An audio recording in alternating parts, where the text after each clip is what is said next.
Hey guys, कैसे हो आप? मन उम्मीद करते हैं सब ठीक हो और स्वागत है आप सभी के मोर चैनल में। तो आज की वीडियो में थोड़ा सा कोशिश करे हूँ आप मन के एंटरटेन करे के।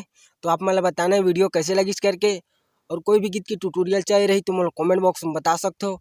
और ऑक्टोपेट के साथ कौन सी गीत ला सुनना चाहो आप मन ओला भी बता सकते हो, मैं वीडियो जरूर बना डाल सकता हूँ।